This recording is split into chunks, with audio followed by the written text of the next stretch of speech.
dieux ont inventé le temps,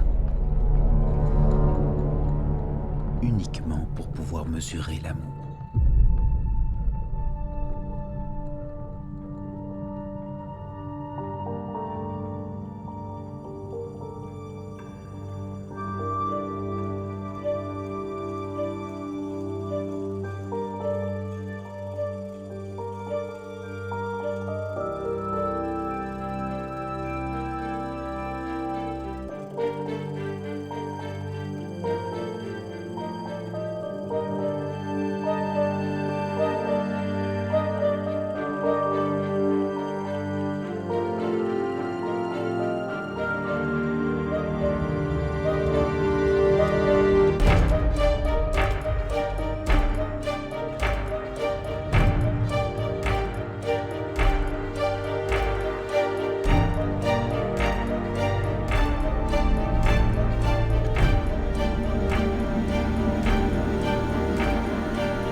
Il fut un temps où le monde comptait deux éminents horlogers, maître de contretemps, fabricant des horloges les plus grandioses, et maître de maintenant, réputé pour ses horloges astronomiques de la plus incroyable précision.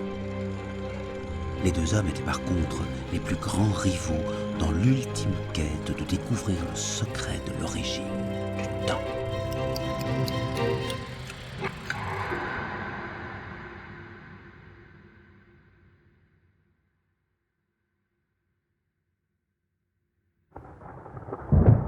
Notre histoire commence pendant une nuit orageuse du mois de janvier, au cœur de l'Afrique. Maître de maintenant était parti dans ces contrées lointaines avec son épouse adorée, qui aimait tant voyager, dans l'espoir de finalement voir aboutir ses recherches sur la source du temps. Cette nuit-là, Madame de Maintenon donna naissance à une fille, Camille. Au même moment, à Paris, Maître de Contretemps eut un fils, Pierre. Mais cette nuit n'était pas une nuit comme toutes les autres. Pendant que Maître de Maintenon donna toute son énergie à mettre au point une petite montre à gousset spécialement créée pour sa nouvelle-née, Madame de Maintenon rendit son dernier soupir, épuisée par l'accouchement.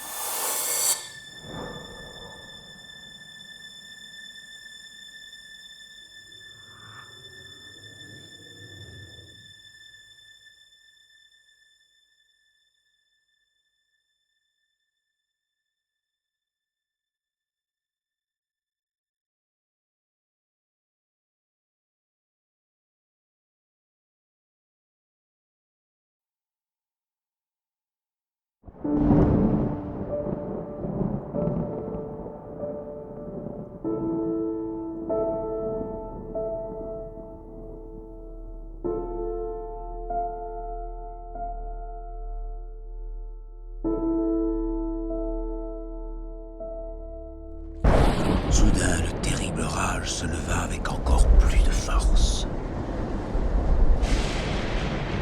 S'ajoutant à l'intensité dramatique créée par la naissance de Camille et la perte de Madame de Maintenon, une chose aussi magique qu'inexplicable se passa. La petite montre à gousset se mit en marche, mue par l'émotion. Et ce, avant même que Maître de Maintenon n'eusse le temps de finir son mécanisme.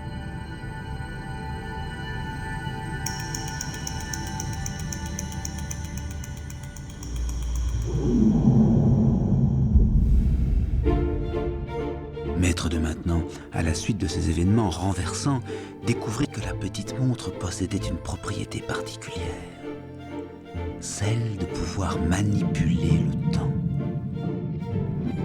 Dans les jours qui suivirent, il commença une recherche acharnée pour remonter le temps et ainsi retrouver son épouse. Mais bien que magique, même cette montre n'était pas capable de dépasser le seuil de la mort.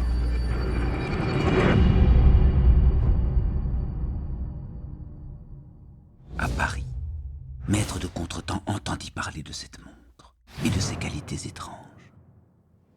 Il décida alors de s'approprier cet objet si convoité pour remonter à la source du temps.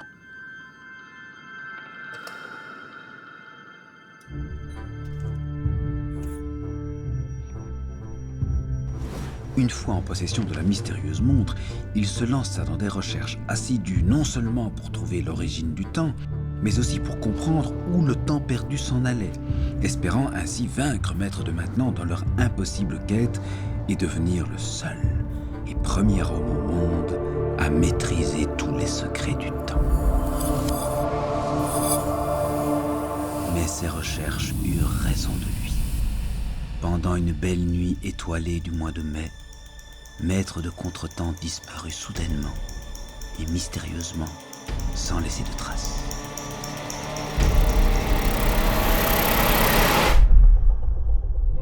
Ainsi, le nom de Contretemps resta à jamais un nom du passé.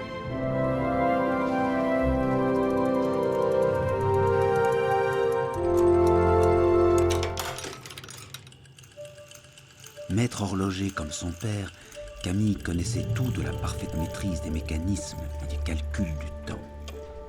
Pourtant, elle éprouvait le sentiment qu'il y avait dans sa vie beaucoup de temps perdu. Ce sentiment était aggravé par le fait que son père ne l'avait jamais vraiment laissé sortir de la ville. Maître de Maintenon sentait profondément que le monde extérieur était un endroit sans merci, qui lui avait volé les plus belles choses de sa vie, mis à part sa fille, qu'il ne savait pas protéger autrement qu'en la gardant enfermée, tout près de lui, à tout moment.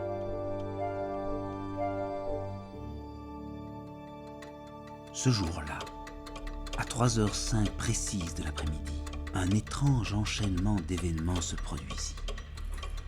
Alors que Camille était concentrée sur la réparation d'un mécanisme ancien et que Maître de Maintenon travaillait dans son atelier, absorbé par la mise au point de son nouveau chef-d'œuvre, une grande horloge astronomique commandée par son amie et cliente, Madame Dantan, toutes les horloges dans la boutique s'arrêtèrent.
Bonjour.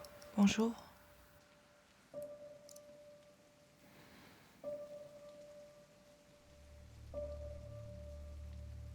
Je me suis demandé si vous pourriez m'aider à régler mon temps.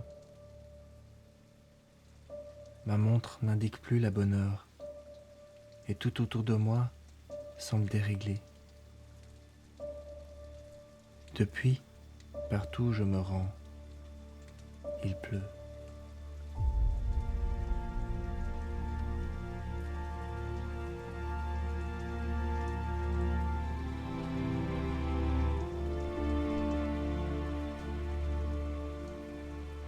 Au même instant, dans une parfaite et exquise synchronisation des contretemps, le jeune homme et Camille tombèrent amoureux l'un de l'autre.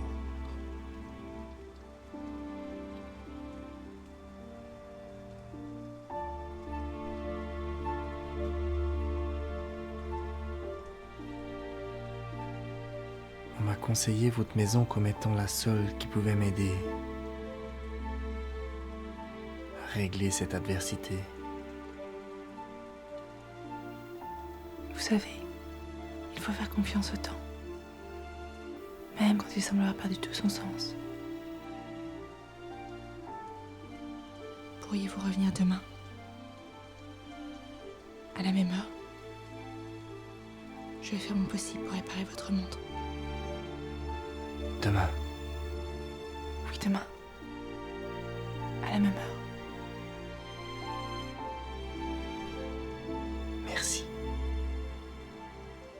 Pierre. Je m'appelle Pierre de Contretemps. Camille de maintenant.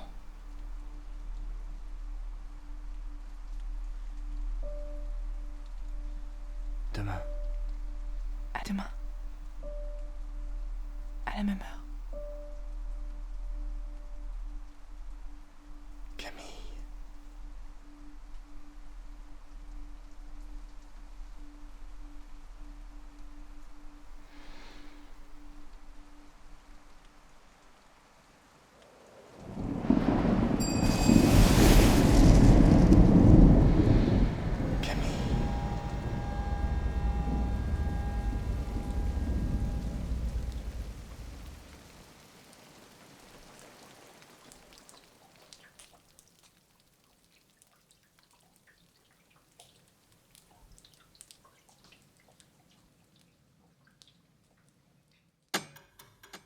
Oh, mais quel temps! Madame Dantan était une philanthrope extraordinaire, une femme excentrique au grand cœur. Ayant beaucoup voyagé, elle savait tout sur tout et surtout sur tout le monde.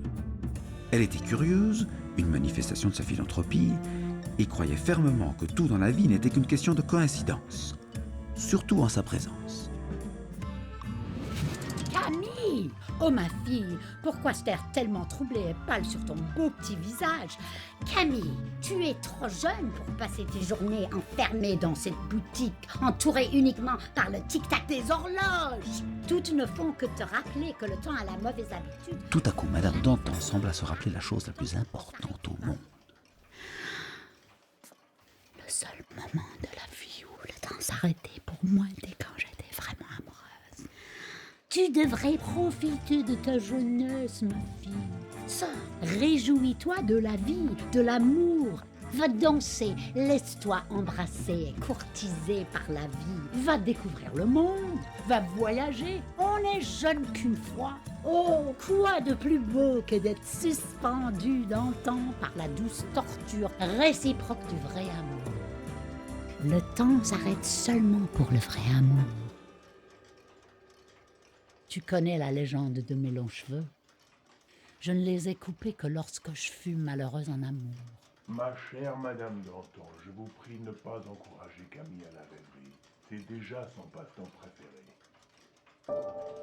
Tout à coup, Madame Dantan aperçut l'étrange montre à gousset sur la table de Camille. Mais d'où provient cette montre merveilleuse? Elle me rappelle quelque chose. Ou quelqu'un peut-être. C'est le jeune homme qui est sorti de la boutique au moment où vous rentriez et qui l'a déposé. Curieux. Je ne me souviens pas d'avoir vu quelqu'un sortir d'ici. Mais Les plus belles choses Madame Dantan avait un faible pour Maître de Maintenon. En le regardant par-dessus ses lunettes noires, son cœur s'enflamma en un instant. Elle est absolument magnifique, cette montre.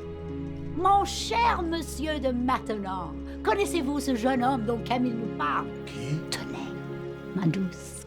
Madame Dantan. Oh, qu'est-ce que vous m'avez manqué. Venez que je vous montre comment avance votre montre astronome. Mais l'inscription avait l'habitude de changer pour n'être pertinente que pour la personne qui la lisait. Les plus belles choses de la vie arrivent par contretemps. Contretemps. Et bien là que les planètes Mercure et Vénus se retrouvent. Mais la montre n'était pas une montre comme toutes les autres. En l'ouvrant, Camille découvrit qu'elle ne possédait pas de mécanisme.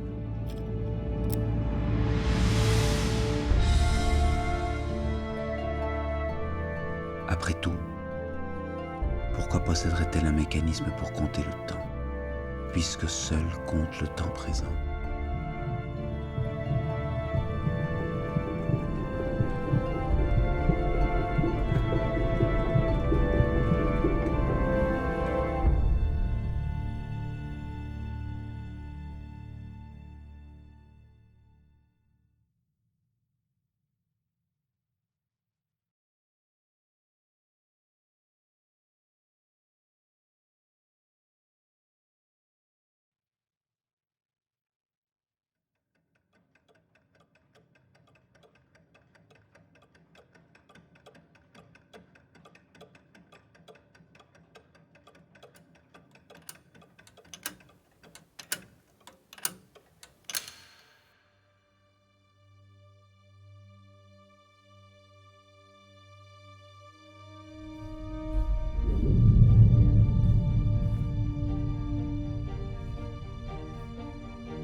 Je serai rapidement de retour, ma chérie.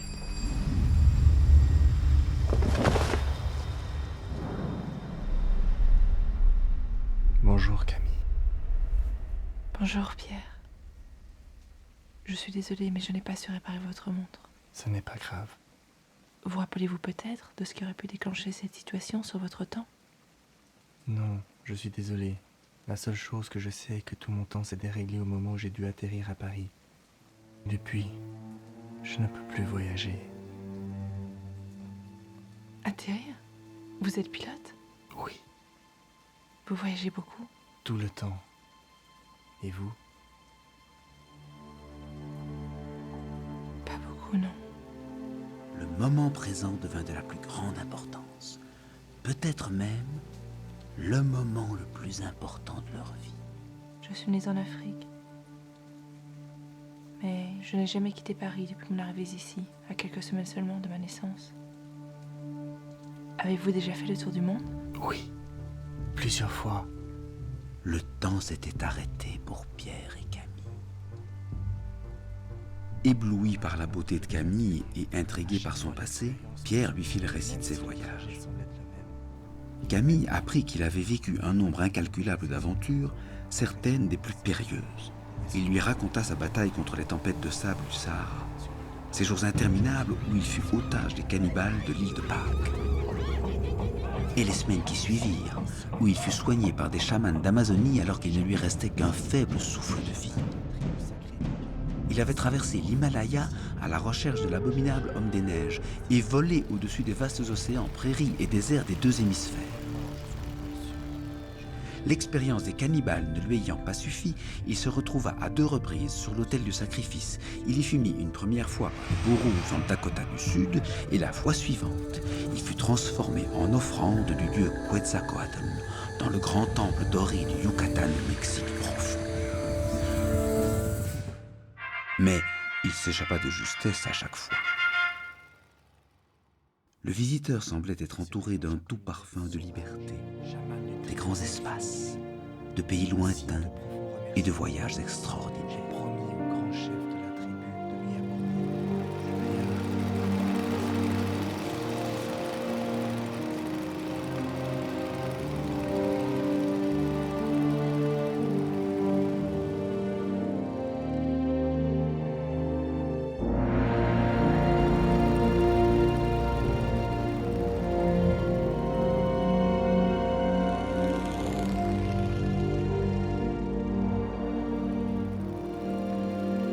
C'était, depuis toujours, le rêve de Camille de partir à l'aventure autour du monde, tel que Pierre l'avait fait.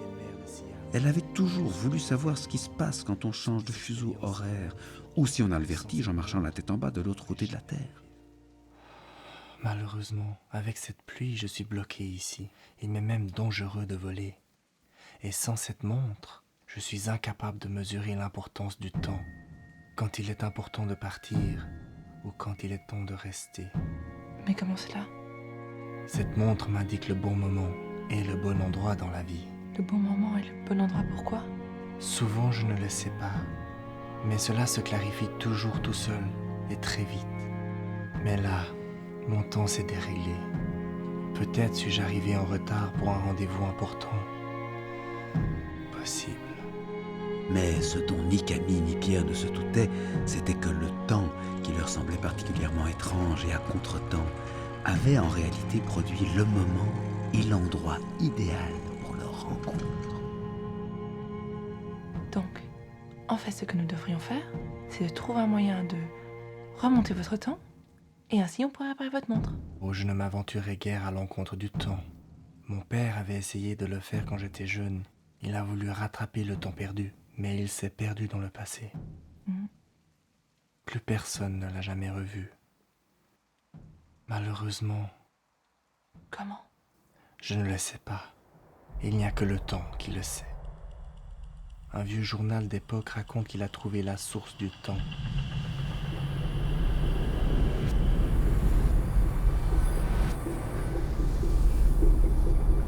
Je n'ai jamais connu mon père, mais cette montre est la chose la plus importante qui m'est restée de lui. Avec le temps, elle est devenue mon plus fidèle compagnon de voyage. Peut-être pourriez-vous m'accompagner dans mon prochain voyage autour du monde?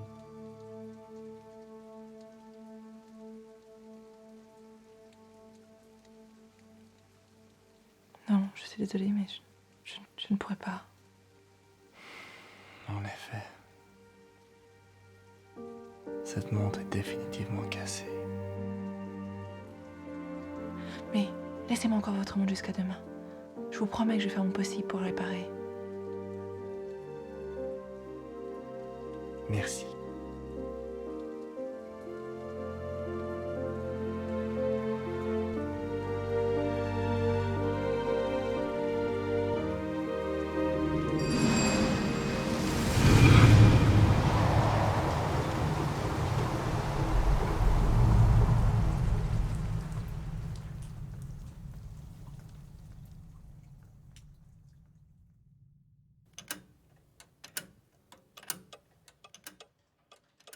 Mais quel temps de grenouille!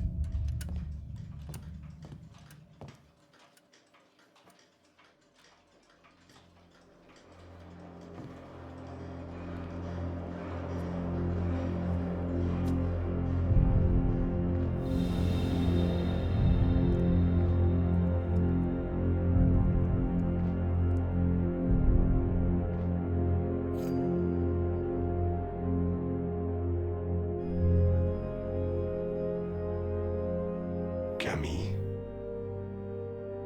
d'où vient cette montre? Ah, c'est le jeune homme qui vient de sortir de la boutique au moment où vous êtes entré qui l'a déposé. Celui qui est venu hier aux alentours de la même heure. Je me rappelle pas avoir vu quelqu'un en rentrant. Mais si. C'est celui qui est rentré alors que vous sortiez tout à l'heure aussi. Ni en sortant. Il me semble que l'existence de ce mystérieux monsieur ne soit connue que de toi, Camille. D'où vient cette montre? Mais père, je viens de vous l'expliquer. C'est le jeune homme qui est sorti quand vous venez de rentrer à l'instant. Je ne le crois pas.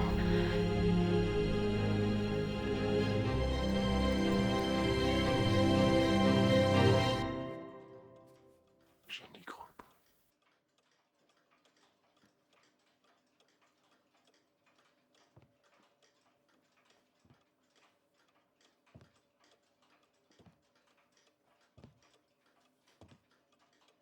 Camille,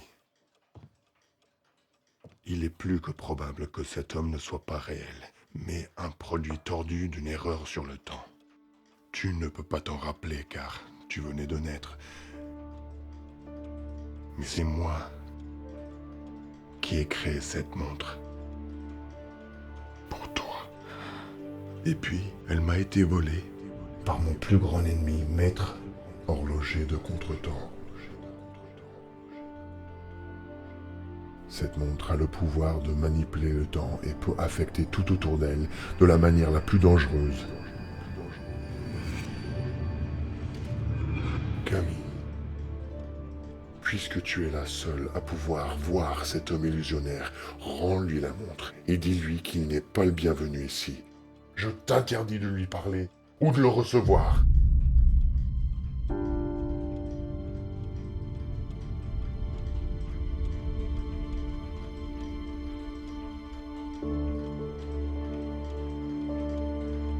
Père, Camille, désemparée, essaya de comprendre son père et la cause de cette profonde et lourde contrariété.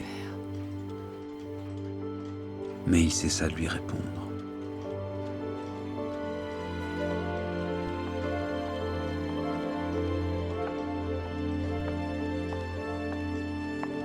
Les longues ombres d'un passé douloureux avaient pris en otage le cœur de son père.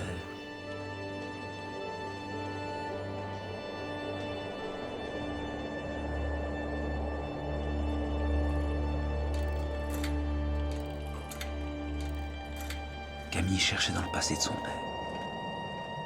Ses journaux, ses cartes de voyage, ses recherches sur le temps et la source du temps, pour trouver une solution qui pourrait l'aider à réparer la montre avant de la rendre à Pierre et ensuite ne plus jamais le revoir.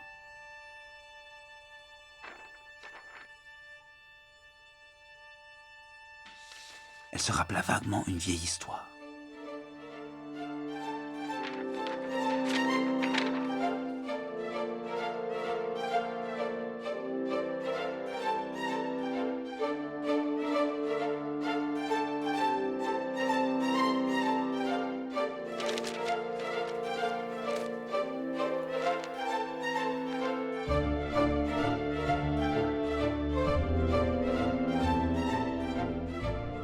C'était le poisson de son père.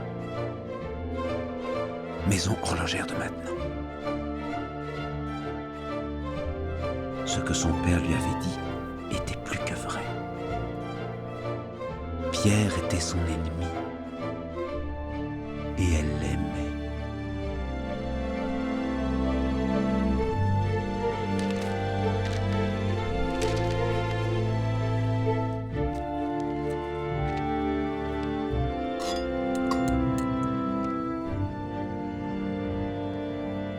cher Pierre, suite à un malheureux contretemps, il m'est interdit de vous revoir. Mon cœur vous appartient, à présent et à jamais. Camille de maintenant.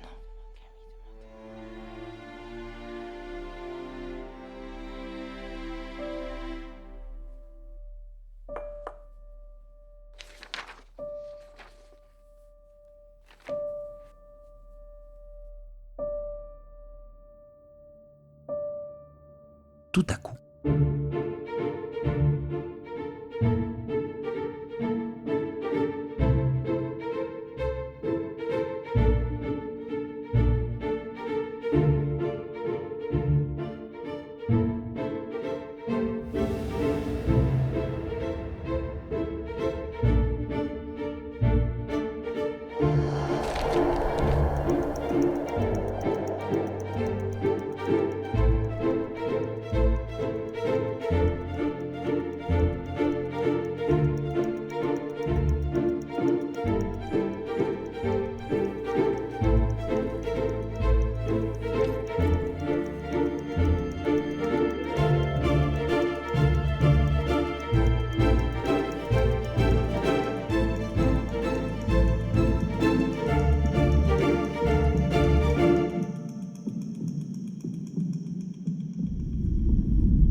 À cet instant, l'horloge astronomique que Maître de Maintenant était en train de créer pour Madame d'Antan s'arrêta inexplicablement.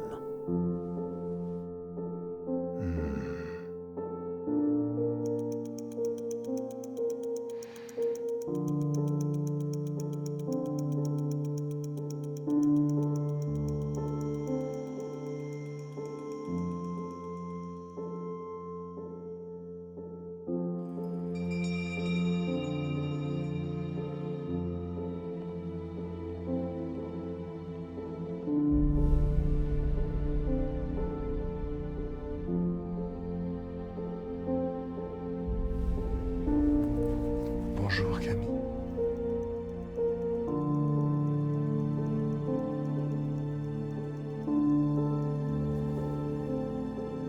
Bonjour Pierre. Pierre était bien réel. Je vous remercie d'avoir réparé mon temps.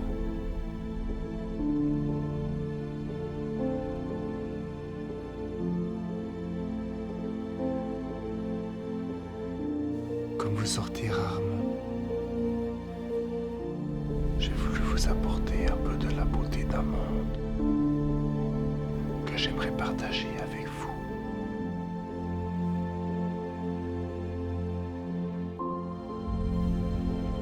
Venez avec moi.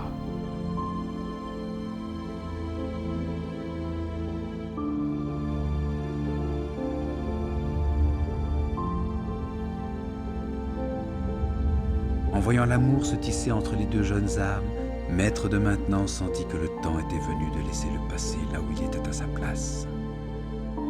Dans le passé.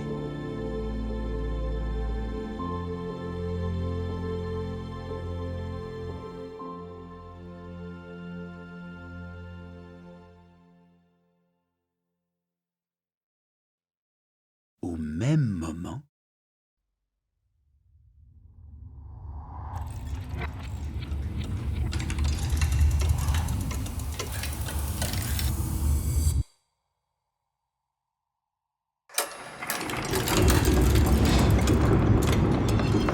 Maître de Maintenant comprit soudainement l'un des secrets les plus mystérieux de l'univers, le mécanisme du temps suspendu.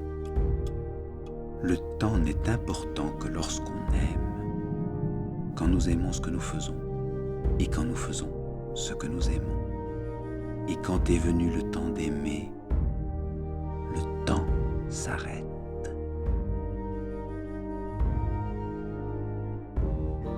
Toujours.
You will always be in my dreams,